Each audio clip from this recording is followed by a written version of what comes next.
Hello and welcome to another Tai Chi talk. Today I'd like to talk a little bit about formlessness in Tai Chi. Basically, the fact that the goal of Tai Chi is ultimately to become formless or expressed in formlessness. I'd like to start out by quoting a couple of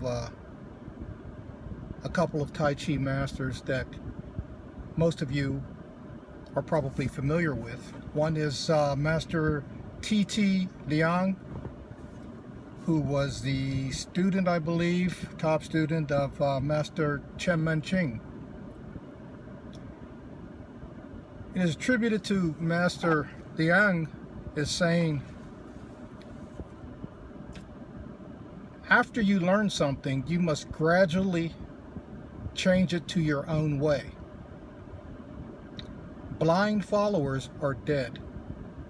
Rebels can get something. That's pretty interesting.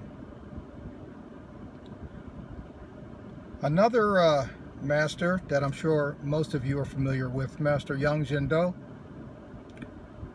who states in the book, I believe it's Yang Style Tai Chi Chuan, Tai Chi should be applied dialectically and not mechanically. In other words, Tai Chi should not be robotic and by the numbers, but you should apply it in whatever manner may be appropriate at the time. I think these two sayings, when thought about, it's easy to see that they're basically saying don't just do what's being handed to you repetitiously forever. Find yourself in there and express yourself. Which brings me to my teacher, who would always state, after showing me an application of some sort, he would always say the same thing. He would say in his broken English, he would say, "This is my way. This is my way." But he would never say, "This is the way." That really stood out to me at the time as a young man. He would never say, "This is the way." He would say, "This is my way," when speaking of a particular application. My teacher would then say, "What is your way? What is your way?"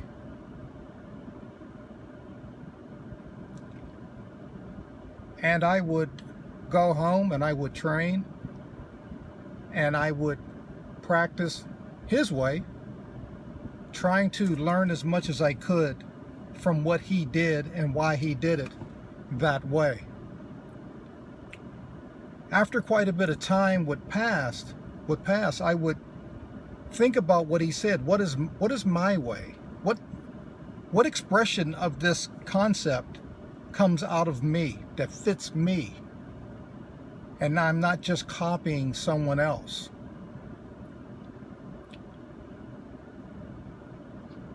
And I would look into other applications. He was always encouraging me to investigate further and further, and not to just be a copycat.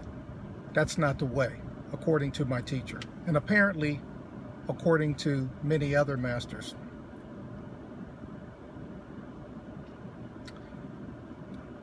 After quite a bit of time would pass and he would see that I had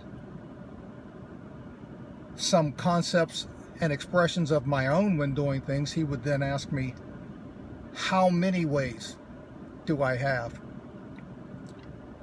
not just what's my way, but how many.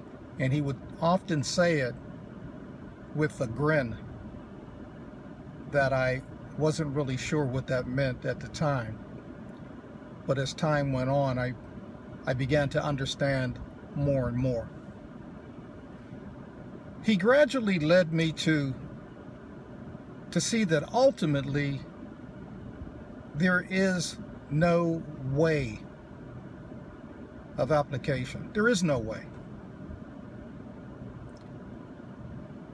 He helped me to see that the opponent, the situation, the circumstances all determine how your actions are expressed. Which means that at that level of understanding, they become unlimited. They become unlimited because not even you are aware of what will come out during a specific situation until it comes out. You see, in practice, you do the form.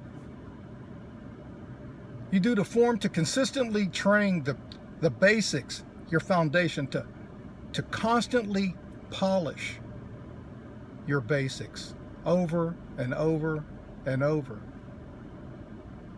But in application, it should be formless. You see, in application, you should not be performing postures, but expressing the understanding that has been acquired through all facets of training. This is why it's important to not limit your training to just any one area, because all areas contribute to your overall understanding.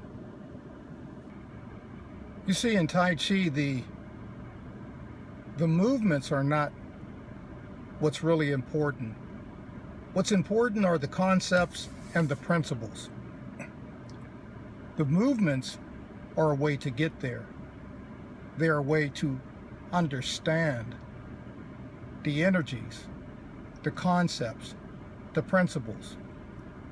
Because if you can understand these concepts and principles and live in accordance with them, then every move you make is Tai Chi. So the goal basically is to become formless, not to continuously cling to form. You want to be able to express yourself freely and not just be stuck in painting by the numbers. Hey, until next time, take care.